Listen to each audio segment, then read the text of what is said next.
Okay, guys, welcome to another Venom AMA. We're here with Crow Monkey, Zach, and Jules from the project Collective Finance. Now, guys, before we get into it, start talking about how your project and ecosystem works. Do you mind giving us a brief introduction on yourselves and tell us a little bit about the core team behind Collective? Yeah, perfect. So my name is Zach. I've been around the DeFi space for a few years now.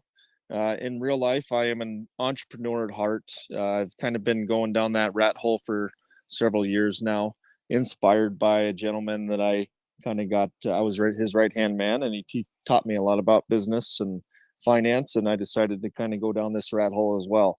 Um, in real life, I own a diesel shop, custom fab shop, and custom build shop, and then I also focus on around renewable energy for another business and regenerative farming practices and consulting. So, kind of uh, all over the place. But as far as what we're trying to bring here to Collective Finance is, we want to bring something that's a safe, stable way to get into DeFi and earn consistent, safe yield, stable yield. Um, and that's important too, because I've been an angel investor in a lot of projects and lost quite a bit of money because I would say I kind of got emotionally tied as well, and I believed in everybody. And it's not that it's a bad thing how the market went. Everybody kind of went down with that market, but when we saw how things could be improved on, we started to develop the idea of collective finance. And everybody's seen how gold is a pretty good hedge along with Bitcoin, especially in the market that we're in now. So I think we timed it pretty well. Um, so yeah, that's what I have to say. Do you have any questions or? No, just to continue on, just a brief introduction, and then I'll definitely be Perfect. asking questions to you guys. Yeah. Perfect. So Chrome, if you wanna continue on and let them know who you are, and then we can kind of keep going here. Yeah, definitely. So yeah, my name's Chrome. I'm also known as Jacob. I'm kind of the head of operations, another co-founder here of at Collective Finance. I kind of run the community, social media management, operational backend type of stuff.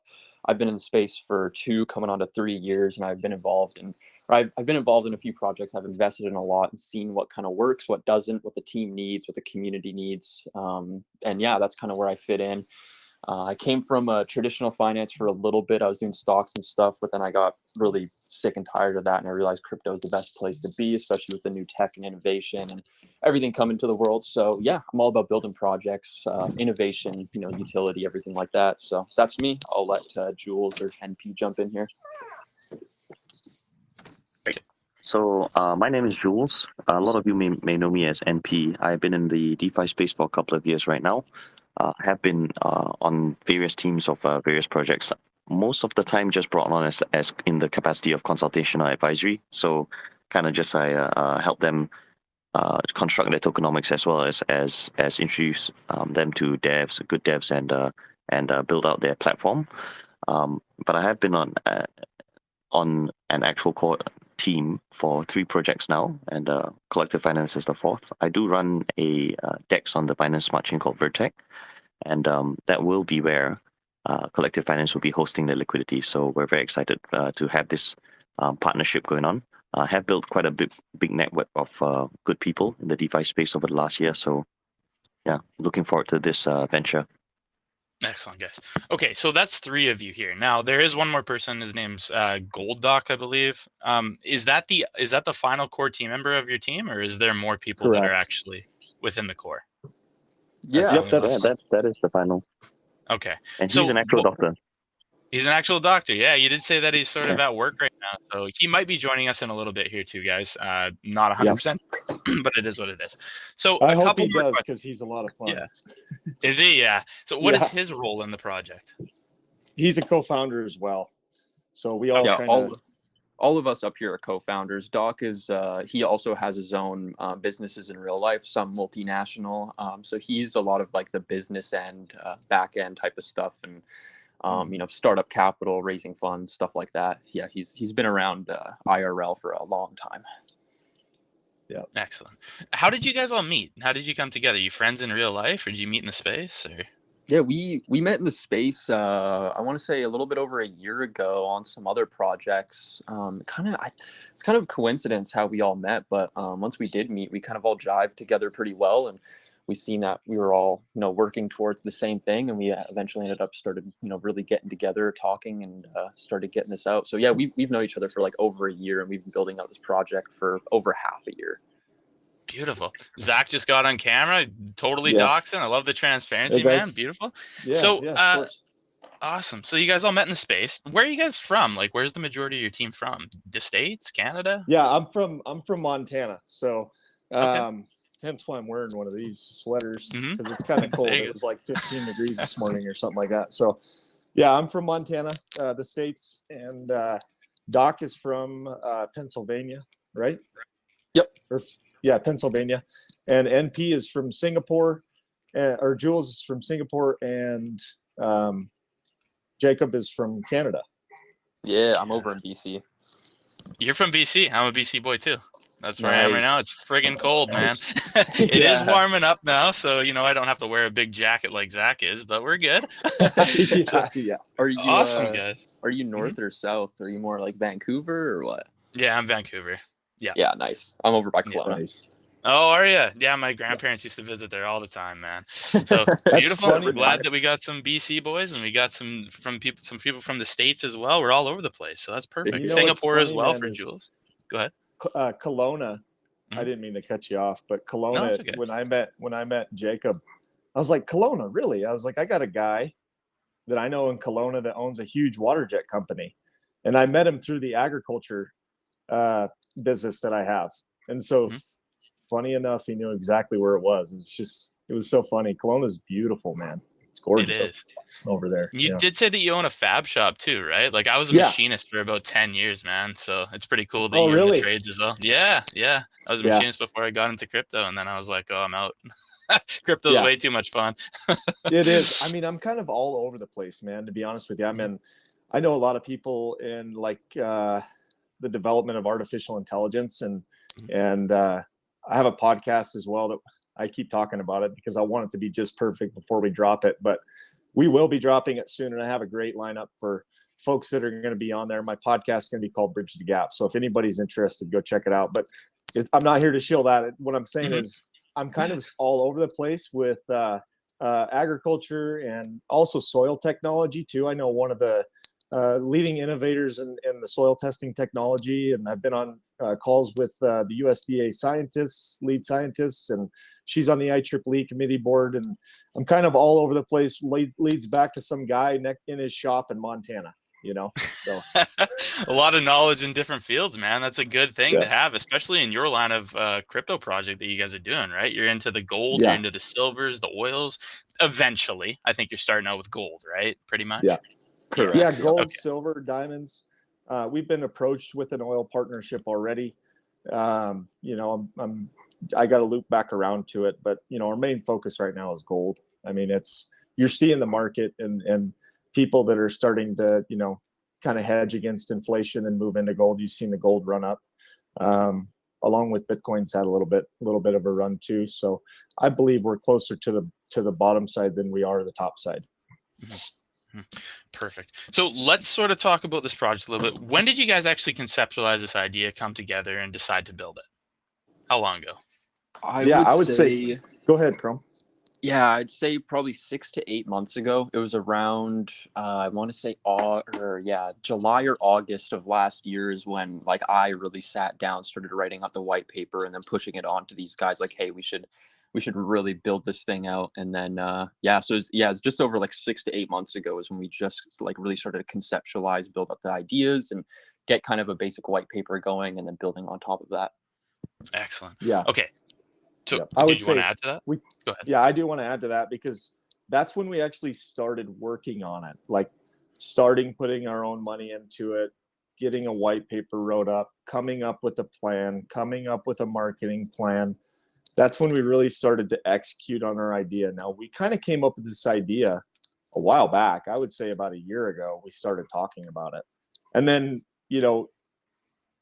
I'm a big believer in manifestation. So when you put something out there like that, in your subconscious, you secretly, if it's important to you, secretly, not secretly, but quietly work on it, even though you don't know or pay attention to it, right? And then that's how manifestation, I believe, kind of comes into fruition. So when we started to come up with that idea and pitched it out there into the atmosphere of the universe, it's you already claimed it, right? So then we just start to work on it, and then 6 months down the road, we're building it. And now here you guys are. You're starting to get into the fundraising stages. You're building your Yep. community up. Have you done any like marketing recently, or like is this the first line of marketing that you guys have done, or where are No, you we at have with that? we have a great marketing team. We've got press releases that will continue to roll out. We've got some on Yahoo Finance, Benzinga, a couple other PRs, and then I just got us. This is kind of cool. I got us a billboard in Vegas for the next 7 days. It'll be going on, launching in 24 hours roughly. So we are working on marketing. That's just a small part of it, but I do believe that off-chain investors can benefit from this and hopefully bring some folks into the DeFi space that way. Hence why I kind of call myself, or my podcast, Bridge the Gap, because I really focus on that, bridging that gap between traditional finance and decentralized finance. And I think it's a big need, and you're going to see people, coming into DeFi like crazy.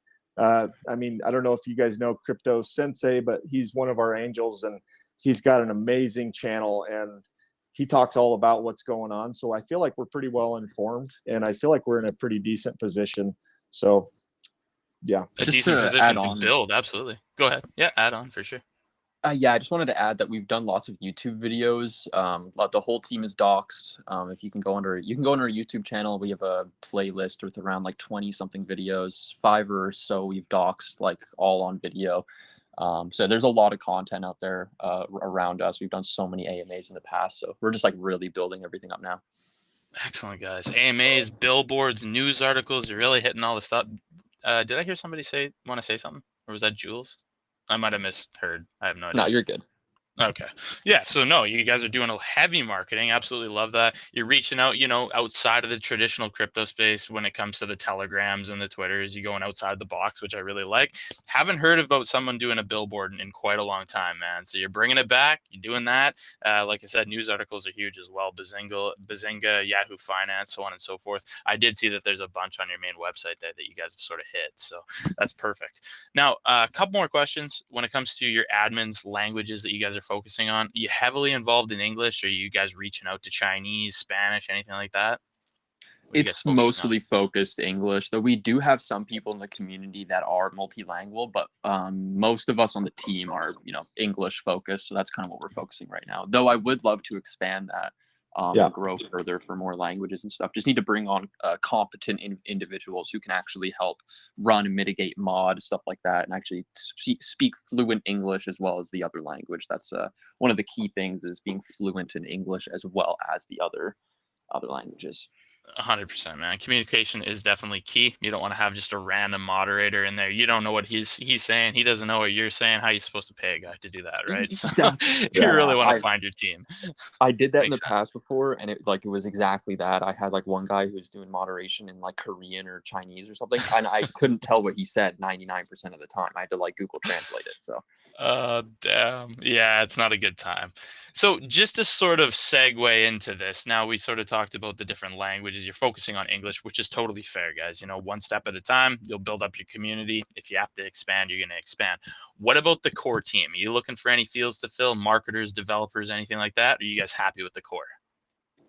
I think as we continue to grow and expand, we'll be looking to onboard more users. Right now, we're at a pretty good place, I would say. But as we continue to grow, I think we're definitely going to be bringing on more people. But Crip, you can add on. Yeah, I would like to say we notice folks that when they get involved in our project and, they start to get engaged, we see that, and we strategically pick folks that we think are good fits as well as we grow. Some of your best participants are also like some of the best fits for the core team as well, right? So, we're constantly looking for more folks to help us drive this home to everybody and show everybody what we're doing and try to help out in any way we can. Perfect. Okay, so let's get into the initial fundraising stages that you guys done. Right now, you guys have a pre-sale running. If I'm not mistaken, you had an angel round or a seed round that you've already completed, right? Correct. Okay. So as far as I could see from the white paper, when I go into the actual tokenomics section here, let me just click that. 5% of your total supply was allocated to the seed round. This pre-sale that you're having is 13% right now. So just a little bit of information on the seed. Were those venture capitalists? Were those private investors? Who were the people that were involved? Yeah. As far as like being able to name drop anybody, I can't really do that, but I'll say a lot of interestingly enough, as we contacted some of these influencers, they really liked what we were doing as well. So they were a bigger part of some of our seed round, but also we were tapped into some seed investors in some previous projects that we've been a part of as well that helped because we trusted them. We understand how they work. We understand some of their previous financial, or maybe not financial, but project decisions on how they handled some of their investments, right? So I would say I feel like they're pretty safe and they're good players. That's why we kind of accepted them into the seed round. I mean, there's somewhat of a requirement, man. I mean, we don't want anybody to just be able to get in and dump. We want folks that are going to be long term, that are well educated as well. These seed investors are very well educated. There's some pretty amazing traders in there as well. So I think as far as exactly if there's any big VC funds that came in, no VC funds. It was more or less personal in the relationships that we have built with these seed investors over time. That's the majority of the crowd that came in. Okay, and fair enough. So a couple more questions on that seed. So first of all, is there any kind of vesting on that? Yeah, Chrome, do you want to touch on this?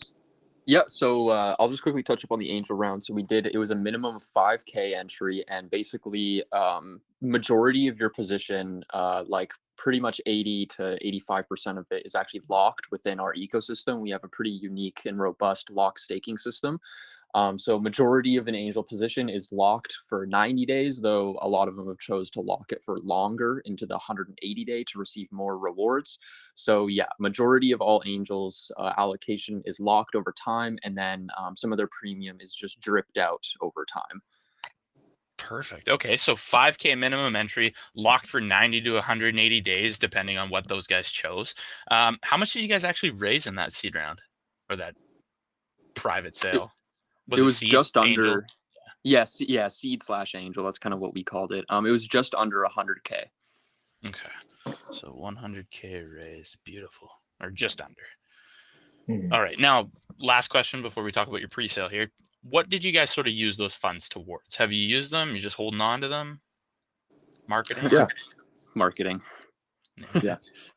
I would say, we have quite a few funds left over because we have a minimum, right, that we have to keep.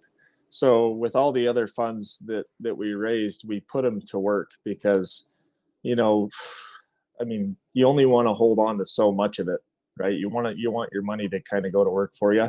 So that's kind of the whole point of a seed or an angel round, is to get, some initial capital to inject into the future success of the project, whether that be marketing or partnerships and maybe even a couple small investments to kick things off, stuff like that. Okay, fair enough. So Godson just asked, how many people involved in the private sales to raise under 100K? You did say it's about 5K investments. So how many people roughly did you have involved in that? I don't have the exact offhand? sheet. It's okay, man. Like, just getting as much information as I can. Go ahead. Yeah, Tom. it was 10 to 12. I can't remember the exact number, but between 10 and 12 people. Okay, so 10 to 12 people. Excellent. All right, let's talk about, so we sort of talked about the lock period, 90 to 180 days for all of these different people that are in there, 5K minimum, they are staking currently. So getting into the pre-sale, I do say that there's a pre-sale price difference. It's 0.7 or 70 cents per share, and then the launch price is going to be 77 cents. So when it comes to that seed sale, for the last question, was there any price difference there as well? No, so how we did the seed round was a premium based on launch price for your investment. So the larger investment you get, the better premium you get, meaning just the more tokens you receive. So it's all the seed and pre-sale are all getting in at the same price. It's just that the angels get a better premium, so more tokens for themselves based on how much they invested in. Okay, I understand. So it's going to be sort of a tiered system depending on how much you actually bought in. All right.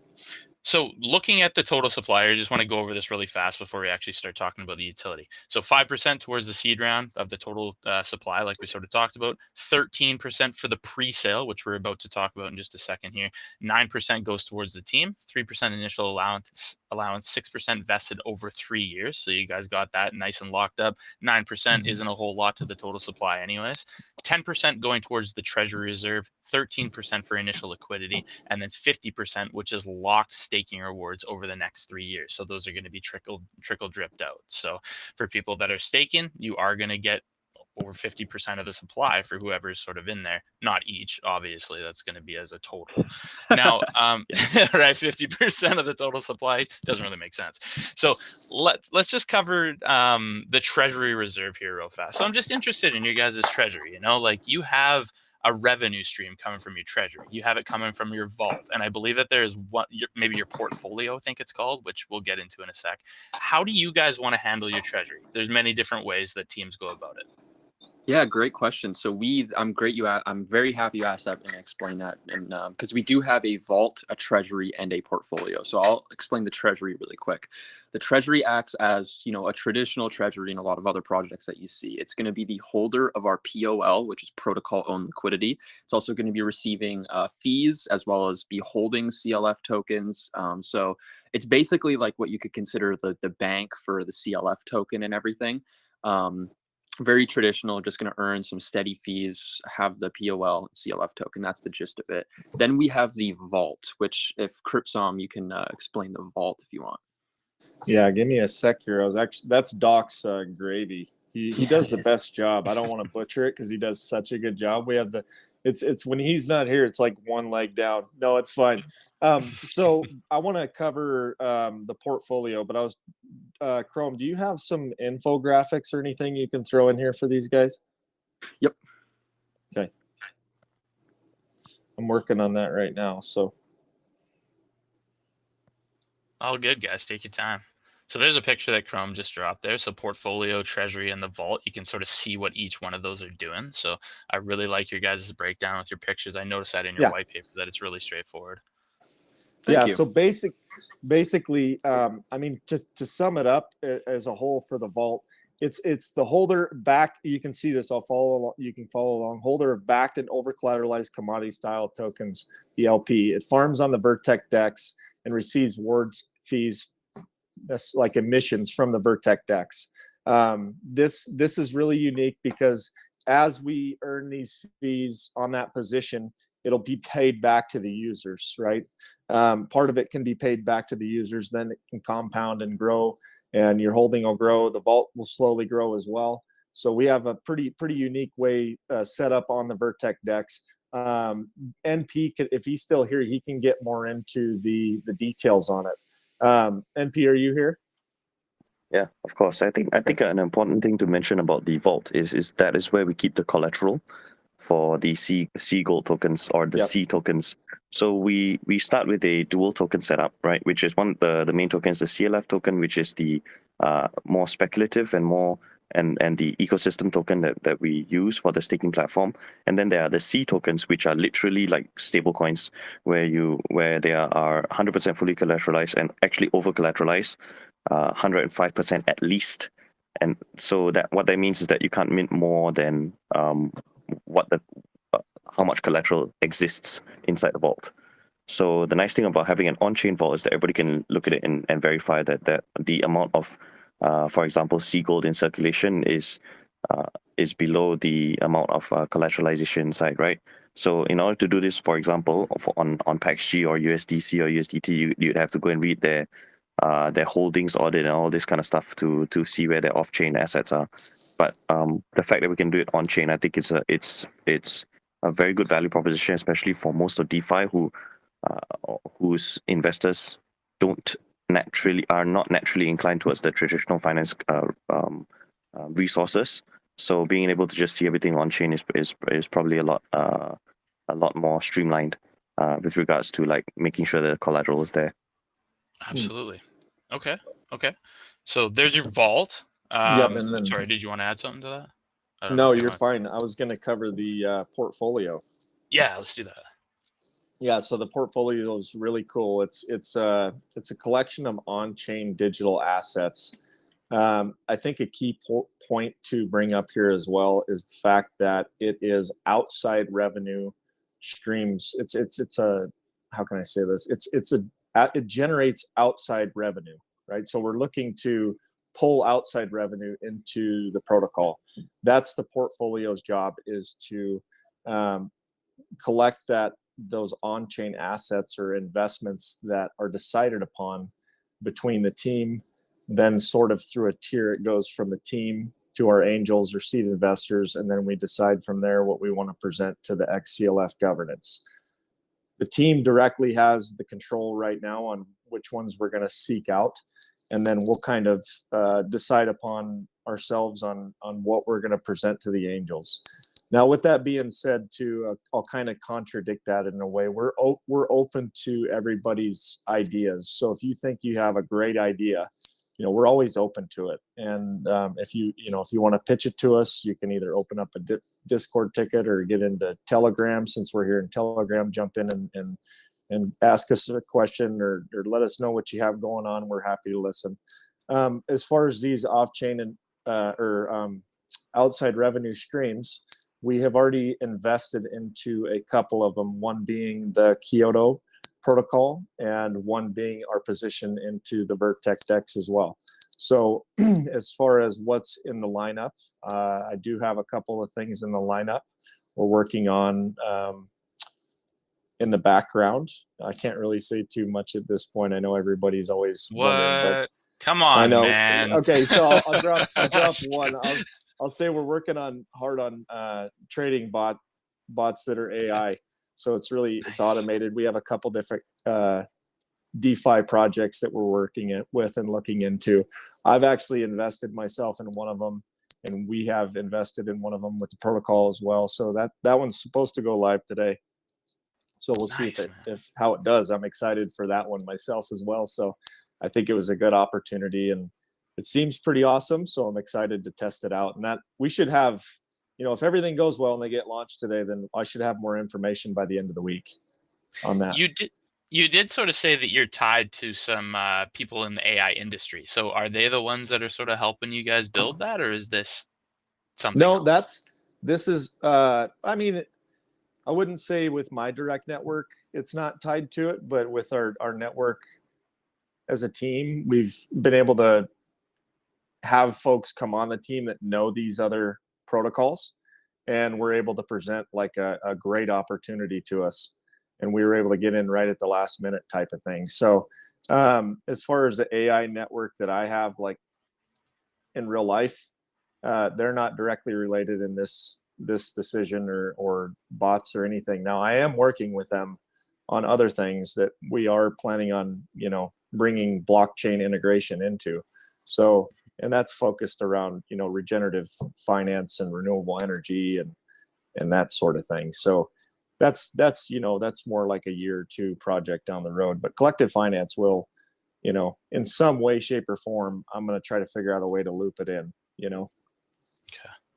So we haven't really talked about your pre-sale, and I sort of jumped the gun a little bit. I wanted to get right into you guys' utility because I am super interested in it. Like I've always wanted to invest into gold and silver and oil products and stuff like that. But honestly, man, crypto is sort of the only thing that I've ever invested in. I do have like an application to get into those other industries, but haven't really pulled the trigger. Don't really know what it's all about. So being in crypto like 100%, and all the people that are in here listening right now that are super heavily involved in crypto, gives them a good opportunity to be able to get into that kind of market.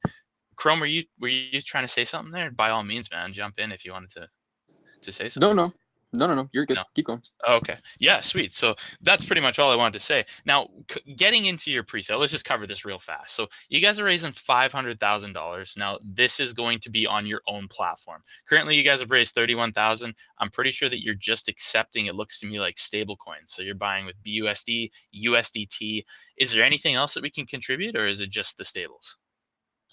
It's just those two stable coins right now. We had to make the decision during the time of the USDC depeg. That's when we were pretty much getting our pre-sale contract audited, ready, deployed, and everything like that. So we just made a split decision there, just like, okay, let's just quickly remove USDC just in case. So we'll just accept BUSD, USDT. I kind of wanted to ask you a little bit about that. Are you nervous that BUSD or USDT might do something similar? Like, I really have no idea, guys. Like, I'm a holder of USDT. I have a little bit of BUSD as well, and I just don't really know what's going to happen. Yeah. I think short term to mid term, essentially, everything will be fine. I think longer term, there could be some more issues. But right now, especially with just for our pre-sale, basically those stable coins are coming in. And then after like a week or two, they're going to get converted to Bitcoin and gold. So we just need them to stay stable for another few weeks, basically. Right. Okay. So Bitcoin and I'm just going to write that down as well. So Bitcoin and gold.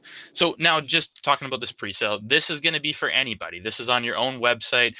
Now there's no right or wrong answer to this. Why did you guys choose to do it on your own platform rather than going to a launch pad or any other way of raise? Literally no right or wrong answer.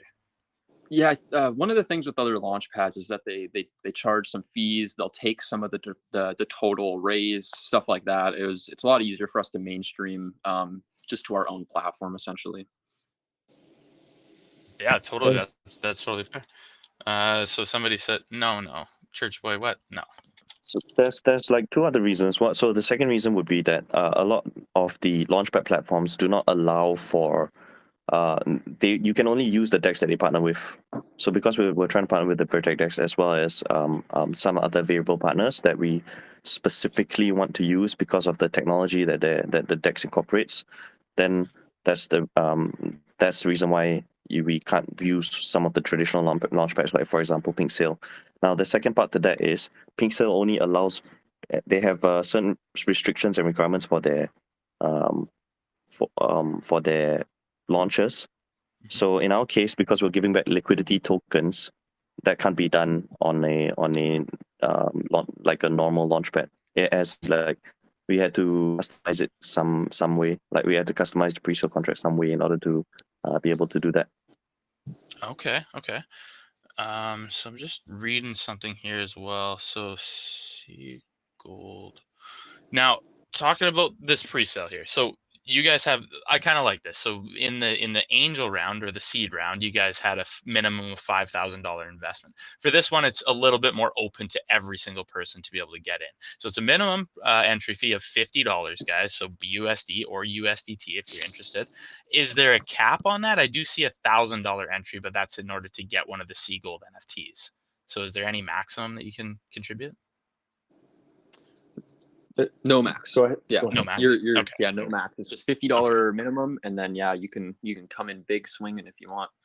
Nice. Okay. Yeah. And so if we were to allocate $1,000 into this, we're going to get one of those Sea Gold NFTs. Now I know it's a little bit of a process in order to actually get one of those. From reading on your, from reading on your white paper, it does say, guys, if you're on the white paper and you scroll down, earn yield in collective finance. It has a little lock symbol there, CLF locked and staking, and you can sort of see the breakdown of how you actually get one of these. So from my understanding, CLF is an NFT, but you're actually going to have to use your token, lock it into liquidity on the, what's the platform called? Vertex or something? Am I Yes, mistaken? correct. Vertex Is it- DEX, so VERTEK. Okay.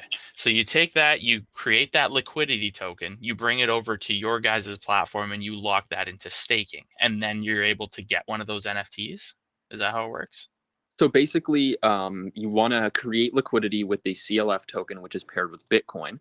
Then you want to stake that liquidity on the Vertex DEX. So you can stake your liquidity on the DEX. That'll start earning you dual emission rewards, as well as you'll be earning the trading fees. So the dual emission rewards are in the DEX token, VRTK, as well as the CLF token. So once you have it staked on the DEX, you actually receive back a receipt or a gauge token. That represents your staked liquidity position. You then take that gauge or receipt token and you can lock it within Collective Finance platform within one of 4 different tiers. Those 4 different tiers are the 30-day, 60-day, 90-day, and 180-day. So that's your locking times, and it's weighted so that the rewards get distributed more heavily towards the 180-day, and then it slowly lowers down as it goes down to the 30, breaking it all down from 100%, right? So when creating this position, it's called XCLF, the lock staked liquidity position. That is actually an NFT. So it represents your lock stake, the LP, as well as your rewards earned. And I'll let Jules or NP come in here to talk a little bit about the XCLF and its NFT representation. Okay. Yep. So when you lock the liquidity tokens, you get XCLF. So XCLF, instead of being a traditional just a lock stake, what we did is we tagged all the data to an NFT. So when you perform a lock, it will create a new NFT. So these are different from the angel NFTs and the pre-sale NFT. Yeah? Don't confuse the two. The XCLF, all it is this set. It's technically an NFT, which means all the data is stored on the token itself. So if you have the token, you can transfer it to someone else, and then that person will get all of the benefits from that token. So this actually is part of our initiative to try and make a traditionally illiquid asset into a liquid asset. Firstly, the risk aversion towards locking is greatly reduced, since you can actually liquidate your position or transfer your lock to another person on an NFT marketplace by selling it to someone else, right? So peer to peer, and then so that should create a secondary market on the for the XCLF tokens, and quite a bit of speculation as to what the value of each single lock is. Interesting. Okay, so now I just have to confirm something here. So let's reverse this process. So once we take our CLF tokens, lock it into liquidity, get that LP token from Vertex, we take the Vertex LP token, lock it in the DEX to receive the gauge token, and then from there we lock it into one of those certain time periods to get the XCLF NFT. What happens if I lock my XCLF NFT, or if I sell my XCLF NFT to somebody else? Am I still able to get my liquidity out of the Vertex protocol? So the liquidity will be transferred to the other person. So for example, if your position was initially worth $1,000, and then now because of a pump or something, or you need the cash or something, perhaps now it's worth 1,500, and you want to secure some of that profit, then and you sell it to someone else, and they take it off your hands for 1,500. So effectively, you've got the 500, your initial back plus the 500 profit, and they gain ownership of the underlying asset, which is the liquidity position, and they will continue to get all the rewards stripped out. So the important thing to note here about the XCLF NFTs, or the transferable staked positions, is that they are also yield bearing, because each of them has a has yield attached to it because of the platform giving out rewards on a daily basis. So not only can you put a price tag on the position itself, let's say the underlying liquidity is worth how much, that's also one component. The second component is how much can that earn on the lock staking platform. I see. So when you're putting that up for sale, you're really putting it up for what you paid for it, basically, plus what you think that it can earn. So it's up to you to actually set that price point. And then if somebody buys it, then there you go. They're taking over that LP position. Okay, I now understand. So you're not actually, you don't have to go in on stake, because that person is actually taking over the whole entire stake just from that one NFT. All right, got that established, figured out. So there's the different lock times, guys, like you said, 30, 60, 90, and 180 days. Whatever one that you go into is going to be a bigger yield for you, depending on which one you choose to stake into. Now, so let's rewind a little bit here once again. So we were talking about the pre-sale. I just want to establish how long the pre-sale is going to be running for and when you guys actually plan to launch. Yeah, so it's going to be running for 2 weeks. We started it on Friday, I think the 17th, so it'll close off on the 31st. We plan to raise either 150K soft cap or 500K hard cap, and then we're going to need about 1 week or so after the closing of pre-sale to prep for launch. So we're expecting to launch around start to mid of April. Okay, we'll say around April April 7th to we'll just say the 14th, since that's sort of in the middle. But you did say about a week after, and you did say it's going to be the 31st when you guys actually end that pre-sale. Okay, so you got a good amount of time, guys. If you are interested, there's lots of information in the white paper. It's a little bit hard to absorb. That's why we have these AMAs. So starting right now, if you guys have any questions, by all means, I've asked a few that came into the chat. I highly recommend that you send it into my DMs. It gets a little bit messy in the chat there, so I do my best to ask them. But when I'm in my DMs, I'm not able to see the actual chat. So forward them to me there. Also put them in the chat if you want to. It's up to you guys.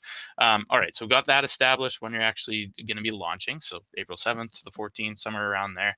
And let's go over your buy and sell taxes really fast. As far as I'm aware, 5% buy, 5% sell.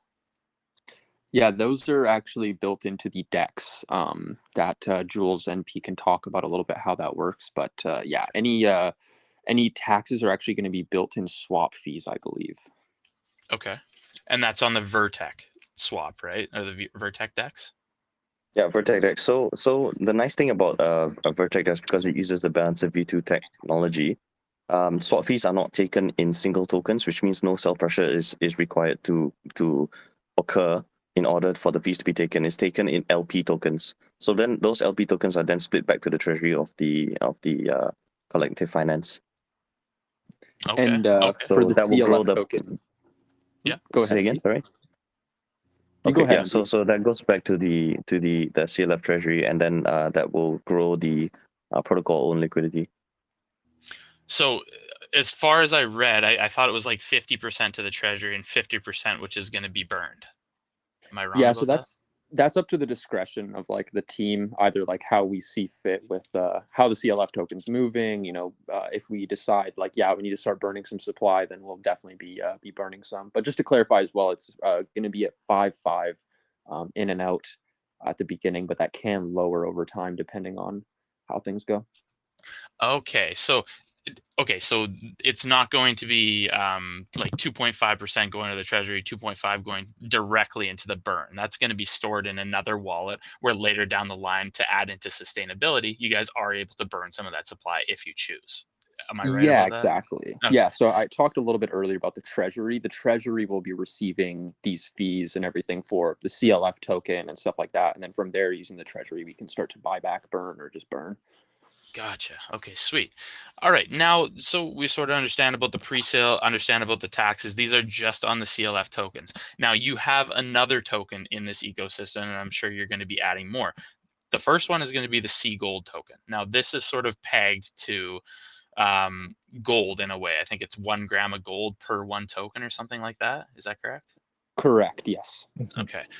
Now, I'm pretty sure that there's some sort of asset that you guys are buying called like the Paxos. I can't remember, man. What was the crypto asset that is actually tied to the gold?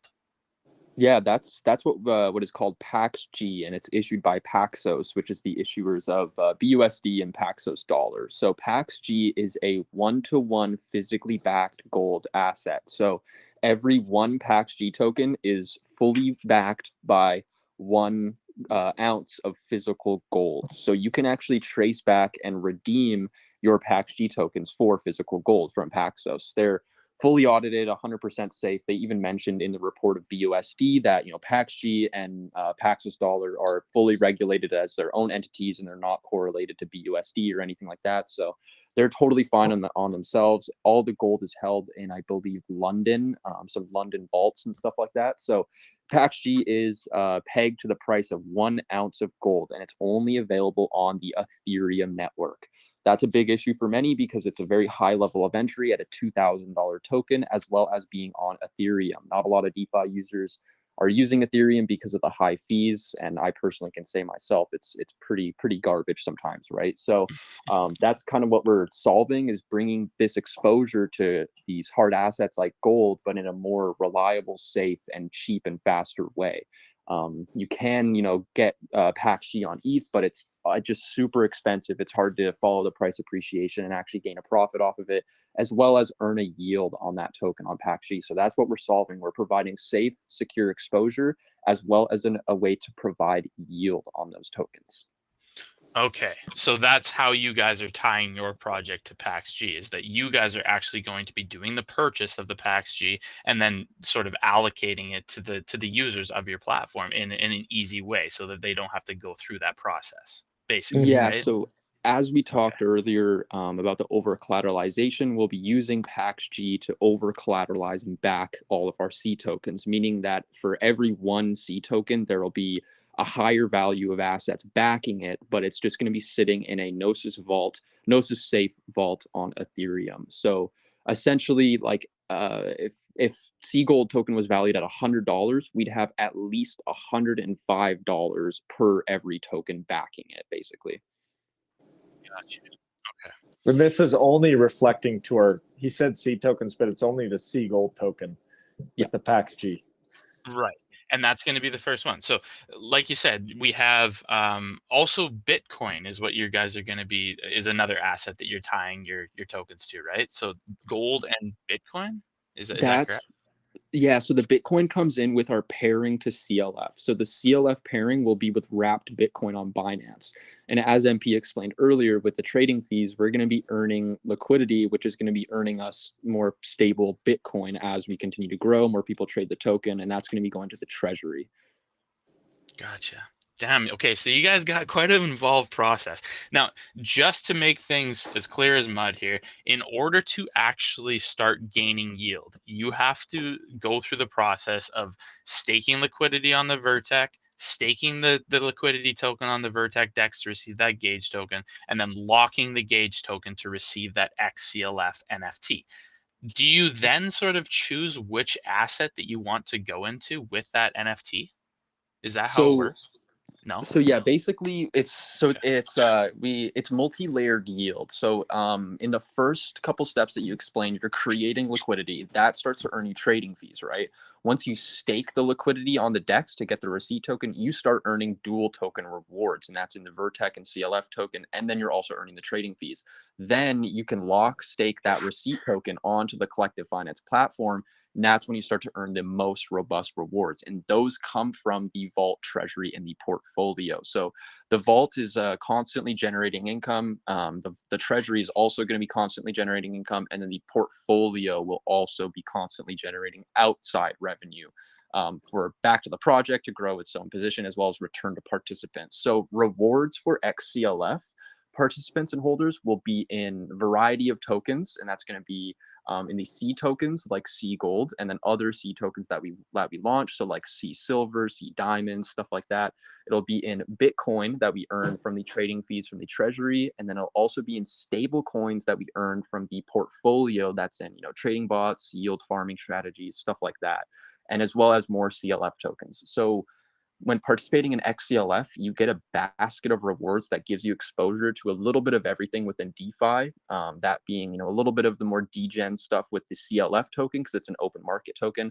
You get some stables from, USDC, BUSD, stuff like that comes from the portfolio. You get a bit of gold, which comes from the vault, and then you can potentially get a bit of Bitcoin, which will come from the treasury. So you get a multitude of rewards when participating in XCLF. Holy crap, guys. Mhm. Wow. There's a lot of different revenue streams that you guys got going on here. Okay. Now let me see. So we sort of talked about the different we talked about the vault, we talked about the treasury and the portfolio. I wanted to bring up that picture one more time. Where did you grab that picture from? Was that in the white paper? Yeah, Where'd you in the find that? white paper, it's in the first section up at the top. I can't remember what it's called, but it's in the first section, the last thing. It's just we have a section for infographics. It has pretty much every single infographic we've got so far. Oh I yeah. want to I'll do get- a. I want to ask you a question too. Like, have you ever invested into precious metals? Do you understand how that No. kind of works? That's what I was Okay. sort of saying, man. I've always wanted to. So Yeah. Okay, so I do like. Okay, so here's a gold coin, and then here's a silver coin, right? So if you got to figure. I have these right here, sitting at my desk, but they're not very liquid, right? You can't. I can't take this and say, okay, this is worth $20. I'm going to go down to the grocery store and I'm going to go get, some ice cream, maybe a gallon of milk. Well, you can't do that, right? I mean, maybe you might find a little mom and pop shop that loves it, but you can't just go to like, you know, a trending grocery store in your area and say, here's for my stuff. Right. Same with gold, right? I mean, everybody knows the price of the ounce of gold. If I go over there and be like, listen, you got that car on your lot for $2,000. How about I give this to you right now? He might be like, with the paperwork, man, I don't know how I'm going to deal with that. Right. So this for me is a store of value. It's a store of value, right? I mean, I have lots of different silver and gold investments myself.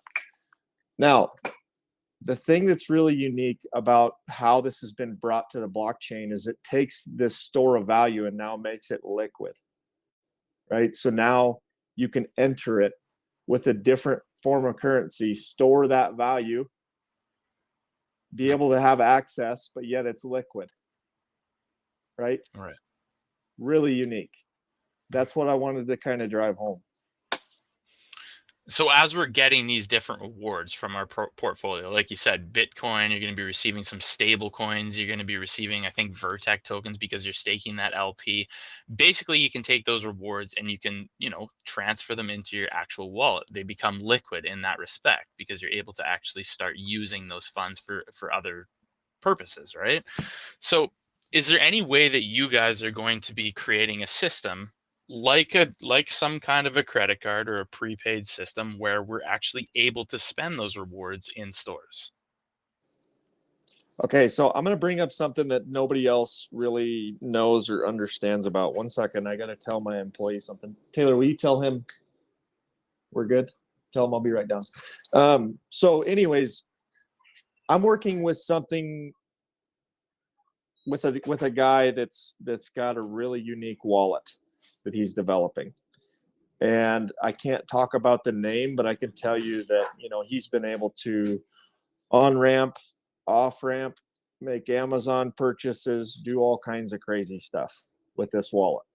So I'm trying to figure out a way to bring this over to Collective. And I think, you know, if there's any person that I would trust on this, it would be this guy in particular with what he's got going on. And he's a well-known guy.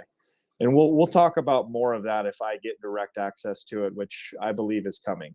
I'm not trying to start a hype train or anything, but I will say that, you know, we're working on this and I see a huge value in being able to come in and out of crypto.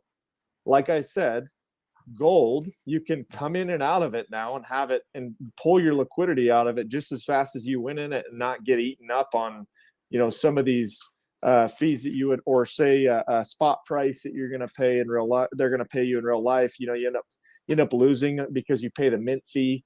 Yeah, I mean, you're not going to worry about that as much. You're going to have a small fee entering that pool. And I mean, trust me, I shouldn't say trust me because it's not financial advice, but I believe that it's going to be beneficial. You know, I really do. And people are going to be able to have access to it directly right away on the Vertex DEX, along with what we have in the works with some other DEXs that we're looking to partner up with. Cool, man. That would be extremely cool if you guys had some sort of a wallet system to be able to actually start spending a little bit easier, because it's not a simple process to pull out of crypto. Let's be real, man. Like I do it on a daily basis when I have to go and pay bills. That's how I get paid. This is my job, right? So I'm fully involved in the crypto. I got to go to Binance. I got to go to my Canadian exchange. I got to wait for the e-transfer for that to come out. It's a process. Yeah. And to be able to just go to the grocery store and buy groceries, you got to have it in your bank account first. Yeah. So yeah. absolutely. So this system would work off of like a MasterCard. That's kind of how I understand it right now. I mean, look, we got to be real careful with it, right, from a legal standpoint. So that's why I say I'm working on it, because you know, in order for us to announce this, it's a big deal, you know, with what's being done on this particular wallet, and it could be an amazing gateway to opening doors to be able to come in and out of crypto easily, or even put your crypto, you know, right into a card, however that, you know, convert it to fiat and then onto the card, and then boom, you're spending money in 5 minutes, you know. That's what I see the value in this wallet. That's how I see the value in this wallet, is being able to on ramp, off ramp, and be able to spend that card and transfer funds in and out seamlessly on a platform like MasterCard, because there's a lot that goes into that too. There's limit amounts that you can put in and out and spending and all that stuff like a typical card does. Even for some of my businesses, I have to call them and say, hey, I need you to up the limit so I can make this transaction. So there's a lot of stuff that goes into it.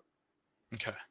There's a lot of questions. Did you have to dip out or something, Zach, pretty soon, or are you okay for time? Man, this is my life.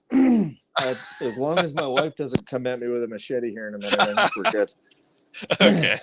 So So a lot of people have been asking questions about the reward system. They're obviously interested in it. They're all for it, receiving that passive income. As you sort of talked about in your white paper, it's something that I always take note of when it comes to getting a return on investment for something. You're not after that super high APY or APR. You're after a sustainable growth in your portfolio at the end of the day. Mhm. I respect that, man. So I big time respect that. There's a lot of people that are asking right now how the reward system sort of works. So if we're staking these tokens and we're receiving this BUSD and Bitcoin, is it automatically going into our wallet or do we have to go and claim it? Like, how does it work? Good, really good question. I think Jules, can you pop on and answer this one? I know it's really late. By the way, it's like the middle of the night for Jules right now, in case everybody Sorry, doesn't know. Jules. That's all right. Like he is killing it, and he's sick. So I when I'm calling on him, I'm sorry, man, but you are my crutch when it comes to the dev stuff. Why don't you tell everybody? So yeah, it's a classic claiming platform. I think if you walk through each layer of how to get to get the liquidity in and then start earning rewards, it sounds very sophisticated, but it actually really isn't. I think everybody is very familiar by now with the concept of providing liquidity, right? You just go to whatever DEX it is, and then there's a place where you can form liquidity. That's exactly what you do on Vertec. And then just one additional step, which is staking it to the gauge. Then you get the receipt token, bring that over to the lock staking platform, shove it in there for whatever time frame that you want. You can do 360, 180, and then voila, you get your CLF token. So you get the CLF token, like I did mention before, is the NFT which will record all the data about your stake, and then the rewards will constantly get dripped out through on the platform itself. So let's say this will be on a daily basis. So every day you can kind of go and check it out, and then you have some stuff to claim. You click claim, you get all your tokens. So you can come back every day, every 1 week, or every month if you like, and the longer you wait, of course, more rewards get accumulated.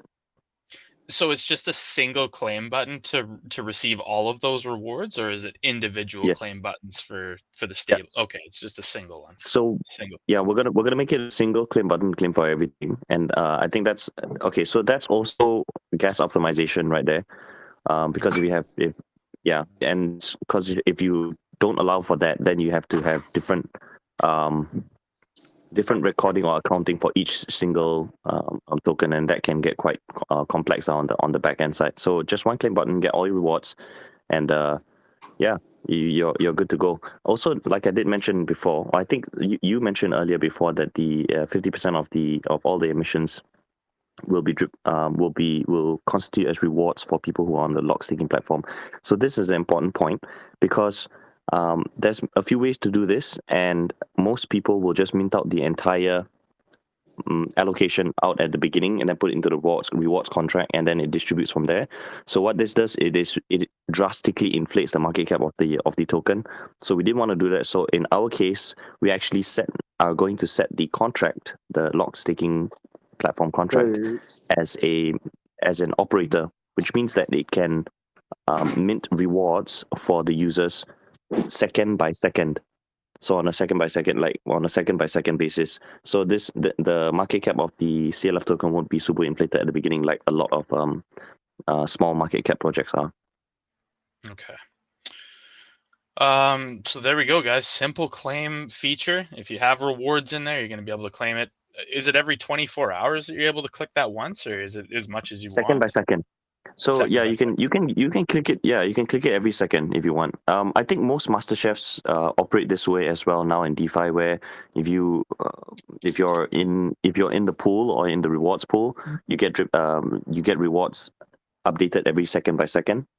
So that is also the way that we do it. So the CLF will come in second by second. Any additional rewards that I put in there will also become come in second by second.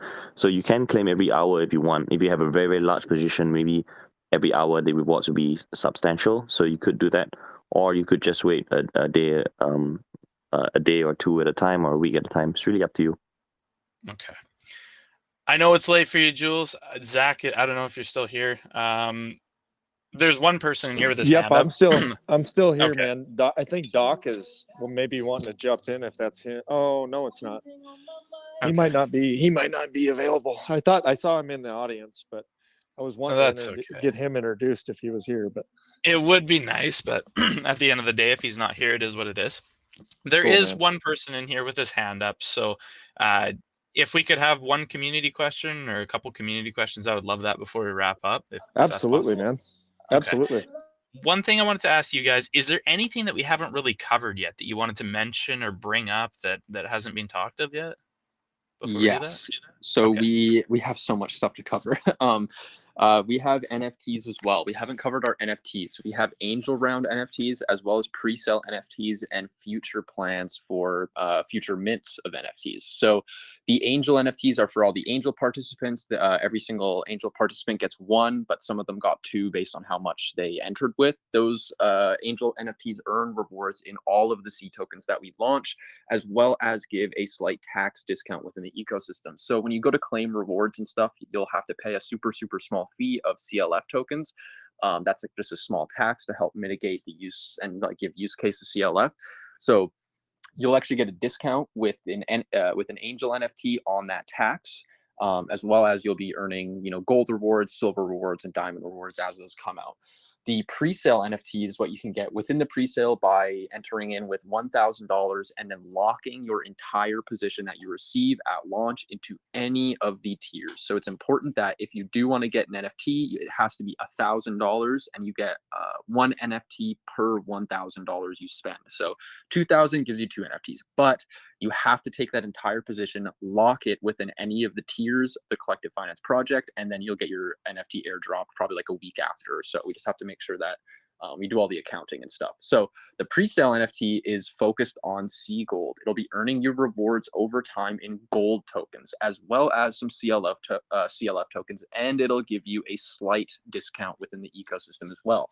The angel NFT gives you a 50% discount, while the pre-sale NFT will give you a 20% discount. So that's just on the taxes within the ecosystem. So you'll have to pay less CLF tokens to claim your rewards and stuff like that. So we also have future plans for when we launch our other commodities like silver and diamonds to do minting for NFTs to help raise funds for the backing of those tokens.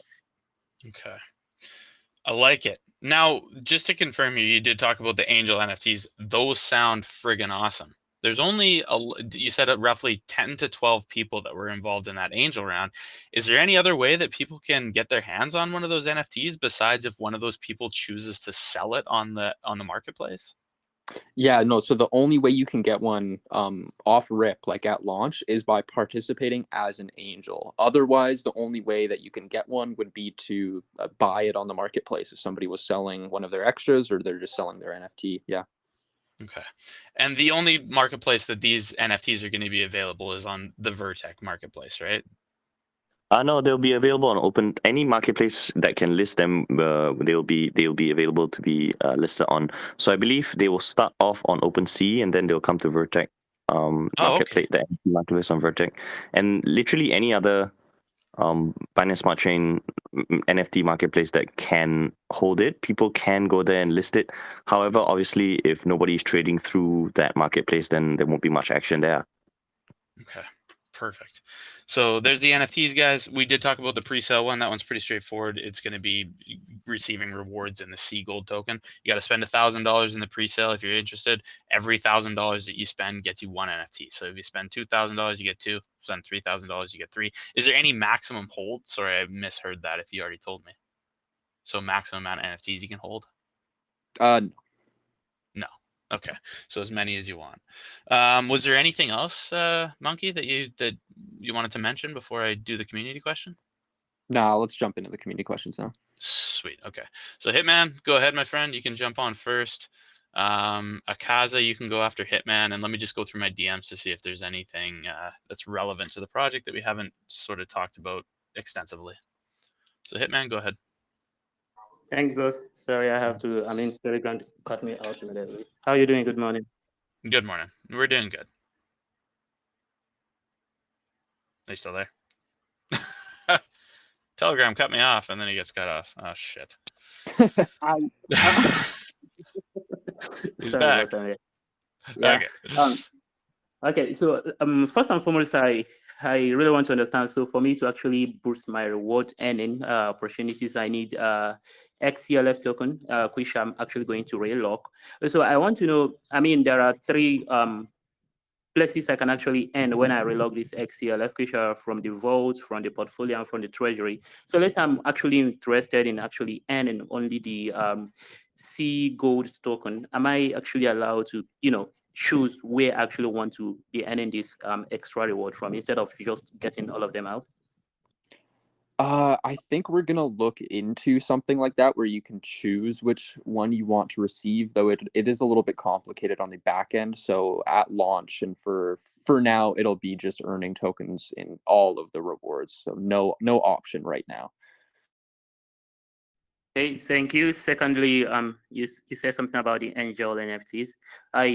And while talking about that, right now the Venom actually asked you a question for clarification on if somebody else is going to be able to lay their hands on these angels NFTs without getting to buy it from the marketplace.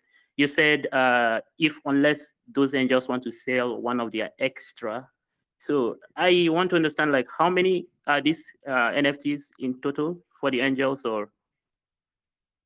Oh, that's a good question. I actually don't have it off the top of my head, but it's going to be a very limited amount. Like I want to say It's under 50. Yeah, it's going to be like 25 or something like that.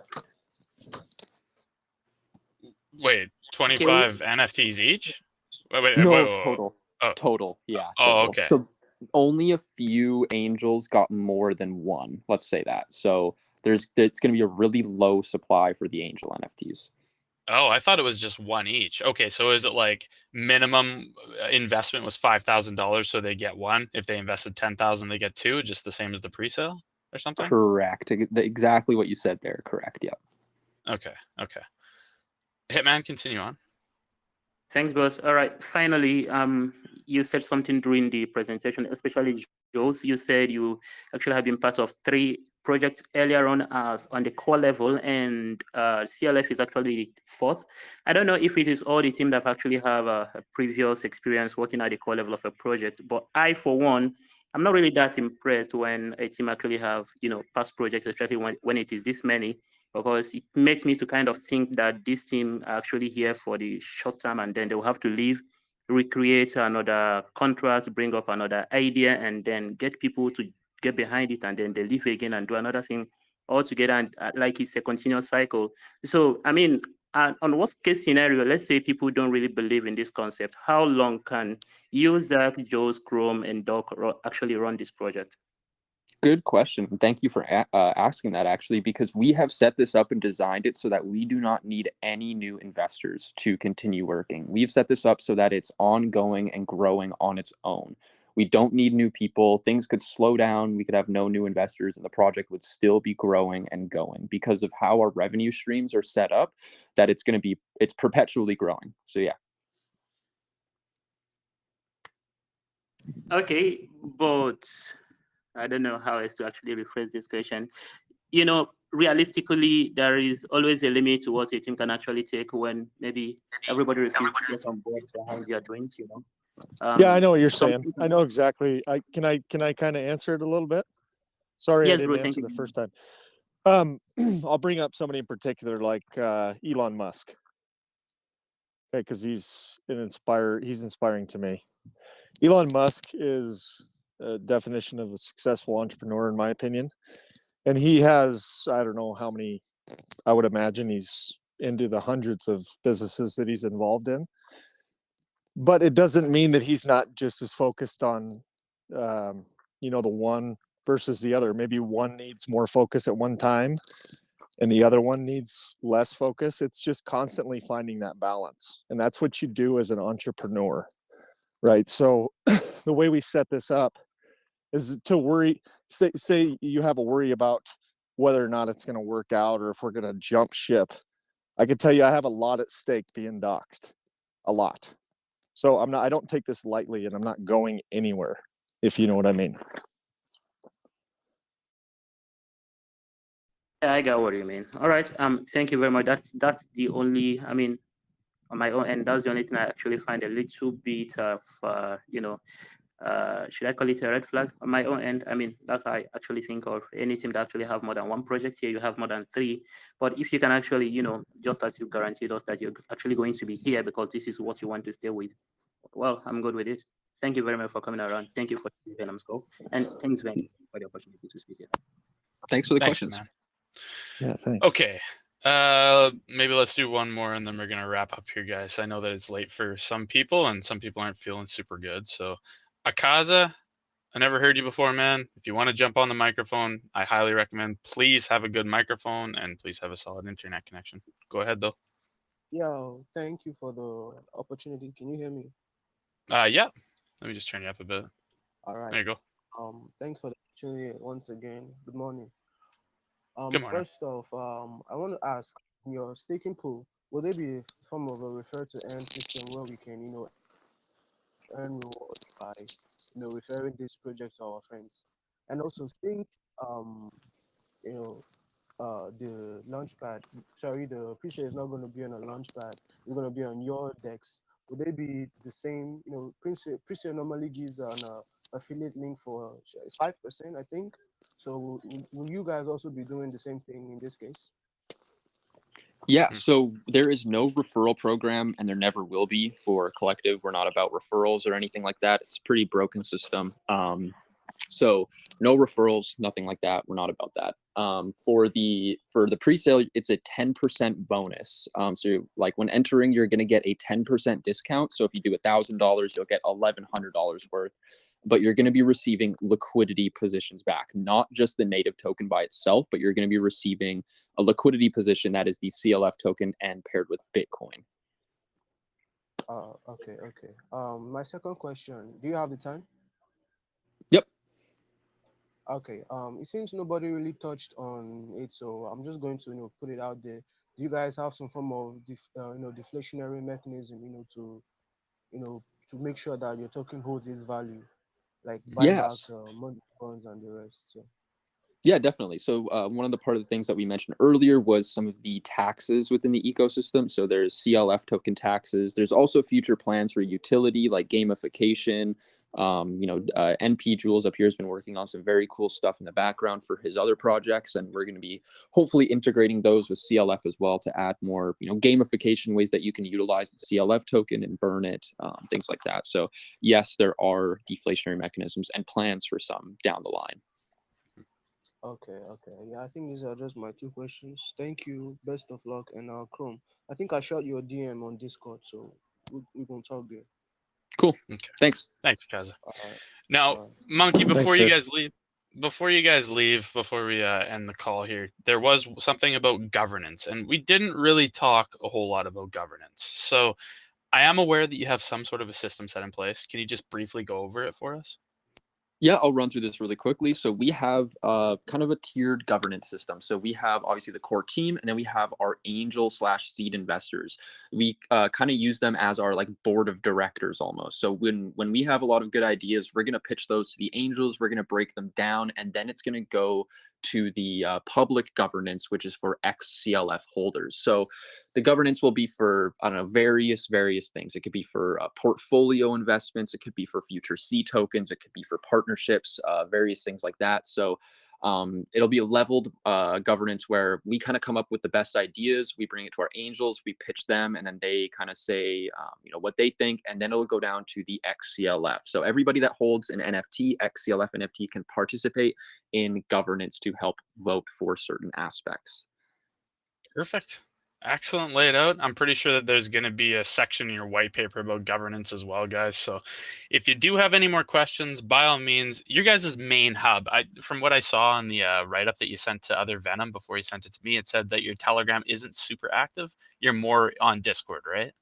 Correct. Yes. I am not the Okay. biggest fan of Telegram. I kind of like run most of the community stuff, and I personally just like I hate Telegram. Let's be honest. So Okay. yeah, Discord is our main hub. That's where we operate mostly. Do like all of our core community building and announcements, events like competitions, giveaways, stuff like that. So I highly recommend joining our Discord. Fair enough. Will you guys ever be using it? Like, we should just send them to the Discord, right? Are you not really gonna? We do like have the Telegram and we do use it. I do have an admin in there, but it's it's I would prefer that we use more of a Discord, but it is open to message and Telegram. Use Telegram. It's not going to be as Yeah. active, I guess. Yeah. Yeah, I would say, I mean, we're going to be, we have a lot of different platforms we're touching on. So, I mean, we have to get in there and check it, and we will be in there checking it. We just right now are, more established on Discord. And, if we need to pivot and get more heavily established on Telegram, we'll do that. But I think at this point, we're very active on Discord. Right. And that's totally fair. That's your guys' choice of platform where you want to sort of maintain. Like you said, guys, if you do have any more questions, by all means, go into the Telegram. But probably the best place to find any answers is going to be if you go to the Discord. So I know that a lot of you guys do have Discord. We have our Venom Calls Discord as well, and most of you guys are on there. So make sure to check it out if you have any more questions. Zach, Monkey, and Jules, thank you very much for coming on. It's a shame that we couldn't get Doc on with us, but it is what it is. Excellent AMA, boys. Before I end the record and we wrap up here, is there any final words that you guys wish to say? And I would Just just thank say, you. yeah, thank you everybody for being here and listening to us. I know sometimes we just ramble on, but we appreciate everybody being here and listening to what we have going on. We think it's going to be beneficial for the long term for the DeFi space. And one of my biggest focuses on networking. And I always say your network is your net worth. And I hope to show people that over time as collective finance matures. Excellent. Thank you, Zach. Monkey, did you want to say anything, or Jules, before I end? Just the same. Thank you very much for lending us your ears, and we welcome you to the community when you come over. Thank you. Okay, boys. So recording is ended. Who should I send this to?